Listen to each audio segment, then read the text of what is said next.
You know, what we are doing today is for posterity. You know, if we come here and in a public show like this, and you are telling Kenyans that the president did due diligence, and they pick the CSs who have several active criminal cases pending before courts of law. What are you telling Kenyans?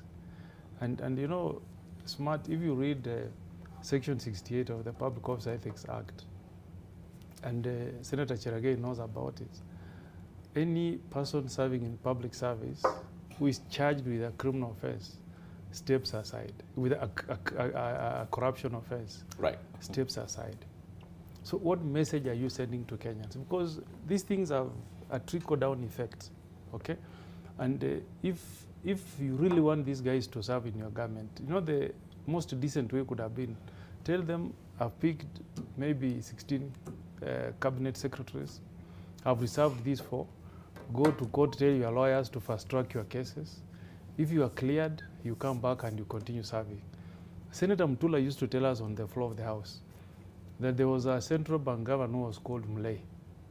And Mulei was one time picked by the police, and they processed him, and he told his lawyer, I want us to go and talk to the president about my case.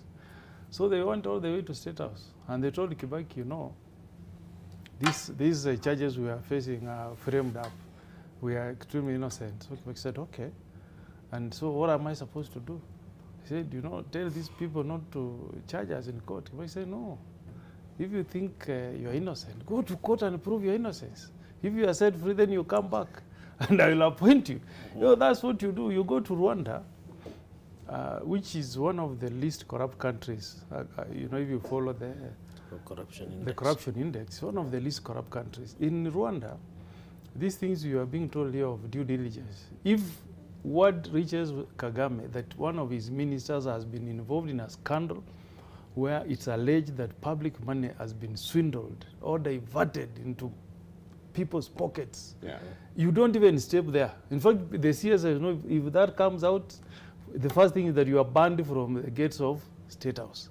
2, you will not be in that office. You will be told to stay, because if we don't do that, these things have a trickle-down effect. Right.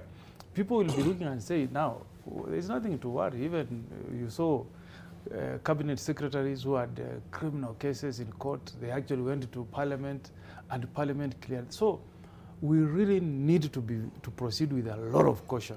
Because you start like this and you find that a country breaks down, rule of law breaks, nobody will be respectful of laws, especially some of these cases are serious, murder.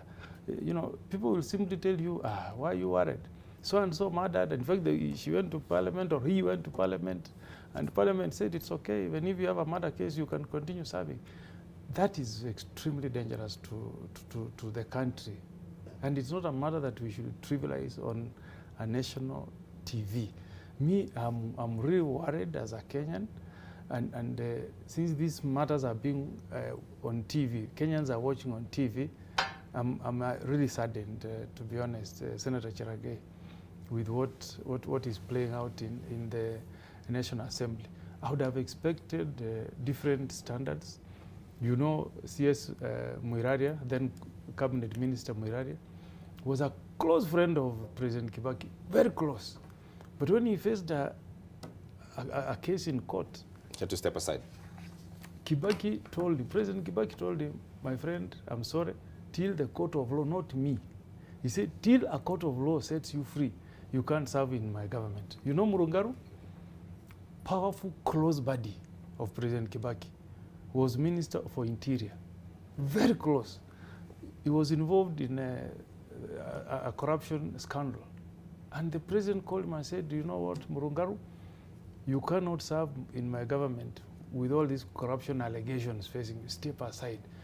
That's how, with tremendous respect to our president, whom we want to support as he delivers to the Asla nation, that's the expectation that Kenyans have placed in his hands. Now, this other thing you are telling us about you being allowed to settle down.